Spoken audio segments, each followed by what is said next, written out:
Сәлем достар, сіздер Агро каналындасыздар. Бүгін міне кеше қар жауды. Бұл бордақымыздың 3-ші бөлімі, сиыр бордақлаудың. Күн суытқаннан кейін кеше минус 20 градус болды. Сол себепті сиырларымызды да күндіз де дала емес осы қораның ішінде бордаққа ауыстырдық. Сіздерге қалай бордақлап жатырмын, бордақы қораның ерекшелігі туралы айтып өтетін боламын. Міне кеше бір сиырымыз сатылып кетті. Бордақыда тұрып 90 күндік бордақыдан сиырдың салмағы 170 кг таза ет берді. Ол бізде аласа бойлы сиыр болды, бірақ жалпақ сиыр. Өздеріңіз білетін қара құнажынымыз 4 жасар 170 кг ет берді. Міне мына сиырларымыз қазір бордақыда 3 бас қалды. Бордақта шетінен соғым алушылар алып жатыр. Күннің суытқанына байланысты бордақы қораның ішкі қорағай бастадық. Әр ақырды осылай қораның шетіне байлап, сиырларды бордақы малымызды шынжырладық. Бұқа бордақлаған секілді. Әрқайсысы мойнынан байланды. Көп адамдар айтып жатады, бордақы қорада боғын алған қиын деп, астын тазалаған. Мен онымен келіспеймін. Мысалы, міне жатқыр, қазір күрекпен тазалап алып, шетіне жинай береміз үйіп. 2 уақыт шөбін сап отырамыз. Осы қораның ішінде кешке дейін күндіз түні қозғалмай осы қорада тұрады. Өздеріңіз көргендеріңіздей мені алдыңғы видеомен салыстырсаңыздар, уже результат бар. Сиырларымыз семіріп, домаланып келатыр, оны алып. 2 уақыт жоңышқа экспарсет салып жатырмыз. Бұрын 1 уақыт салатынбыз. Қазір 2 уақыттан салып жатырмыз. 2 уақыт бидай жейді. Суға шыланбаған бидай, өйткені күн суық қазір. Суға шыламай бере береміз. Жылы қорада бордақлағанның бір жақсысы сиыр тонбайды.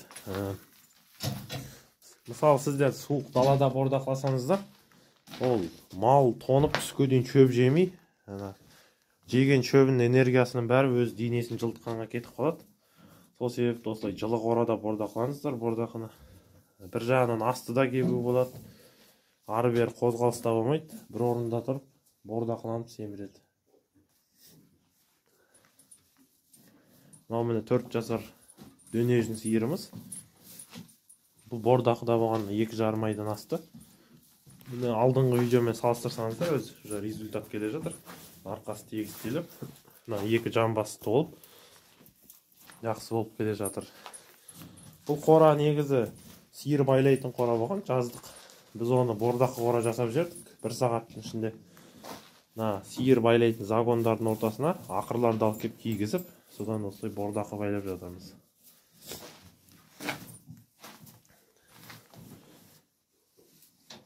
Малдың семіргенін қайдан білу керегін сіздерге көрсететін боламын. Міне сиырды шабынан ұстап көрсеңіздер, осы шабы неғұрлым қалың болған сайын осы жерден май жиналады. Міне сиырымыздың шабы келе жатыр, семіріп. Мына жерін басып көрсеңіздер, міне жамбасқа ет жинайды. Міне қазір соғымға дайын сиыр. Сіздерге комментарийде сұрақ, осы сиырымыз қанша килограмм ет береді, соны жазып жіберіңіздер комментарийге. Қызық болады, кейін сойып жатқанда бірге біліп, сіздерге жазатын боламын. Алдыңғы комментарийде далада тұрған кезде сиырларымыз қара құнажынымызды 150 кг береді деді. Бірақ ол сиырымыз 170 кг-нан асырып ет берді. Бұл біздің бордақымыздың тиімділігін білдіртеді.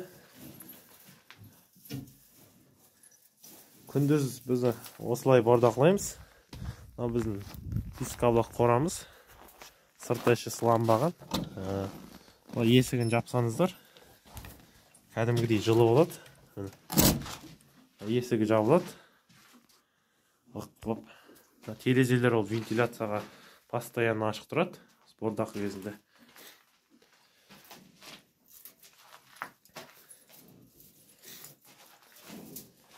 Негізгі сиыр бордақлағаннан гөрі бұқа бордақлаған пайдалы, сіздерге соны бұқа бордақлауға кеңес беремін. Себебі міне мен сиырды қаншама ай бордақлап жатырмын, 3 айдан асты. Сиыр әлі мойынға ет жинаған жоқ. Ол ет жинамайды да, тек қарынға шарпымаймен санға ет жинайды. Одан сіздер көп ұтпайсыздар. Ал бұқа бордақласаңыздар, бұқа денесі өсіп, жұмырланып ол семіре береді. Енді барлық малды осылай жылы қорада бордақлайтын боламыз. Себебі суық қорада денесінен малды суық өтіп кетіп, түске дейін су ішпей, мал су ішсе тоңып, дірілдеп, шөп жемей көлеңкеде тұрады екен. Сол себепті осылай жылы қорада 24 сағат бойы ұстайтын боламыз бордақымызды. Күндізден осы жерде жатады, суын алдын алып кеп береміз. Шелекпен бір уақыт түскі 12-лерде. Одан кейін шөбін сап қоямыз. Міне жоңышқа шөбі тұр алдында. Жеміне келетін болсақ, мынандай бидай міне. Таза бидай. Осыны тартып беріп жатырмыз. Тек қана бидаймен бордақланып жатыр. 3 ай болды, бидай жеп жатыр. Результат жақсы. Себебі бидайдан мал тез ісініп, тез семіреді. Астындағы нелерін болса, астын тазалауға келетін болсақ, астын күрекпен тартып алып, боқтарын одан кейін бір жерге жинап, оны тазалап алып тастаймыз. Осы кезге дейін, бордаққы кезге дейін мен әлі бірде автоматизированный анандай қора салып көрген жоқпын. Ондайдың бір керемет керегі жоқ деп ойлаймын. Ол сіздер бір 50-60 сиыр бордақласаңыздар, сондайда керек болады. Ал былайнан ондайдың кереметтей бір керегі жоқ деп ойлаймын. Есікті ашып қоямыз, таңертеңгісін осылай жарық болып тұрады.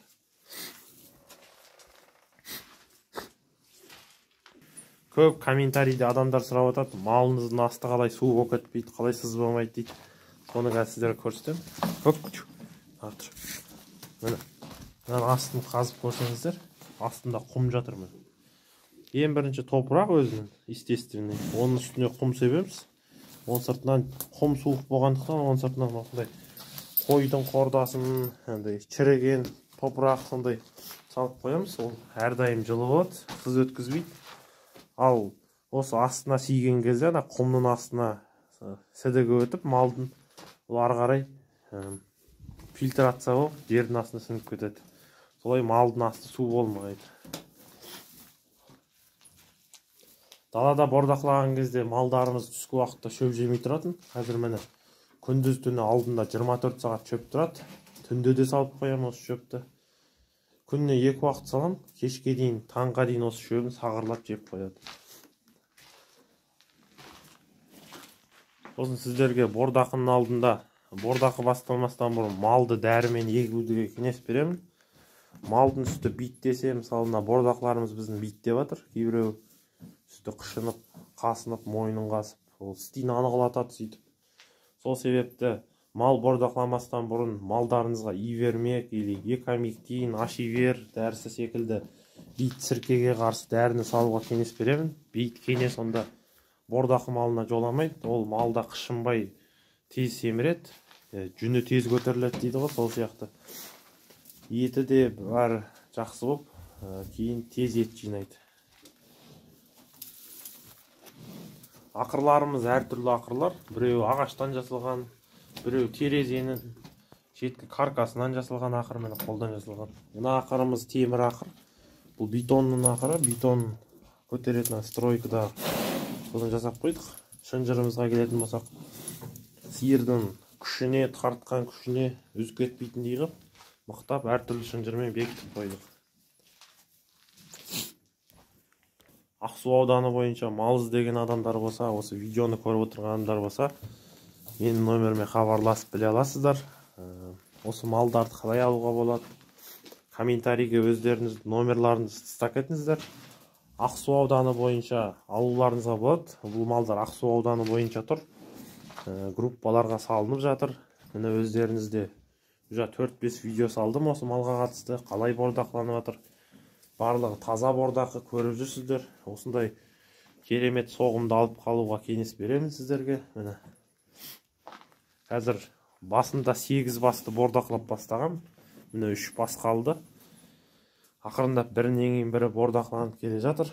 Бордақыда ең бастысы адамға сабырлық пен төзімділік керек.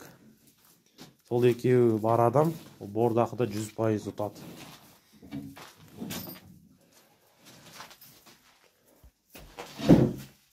Далада қазір аппақ қар, желтоқсан айы.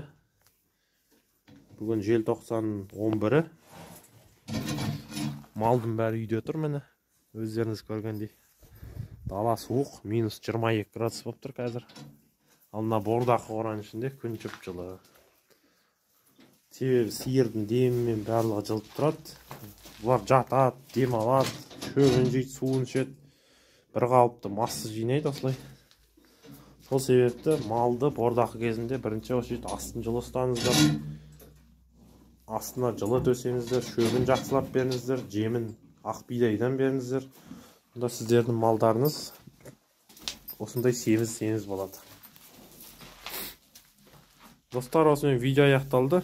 Видео ұнаса каналға тіркеліп, лайк басып, комментарий жаза кетіңіздер. Келесі видеода кездескенше.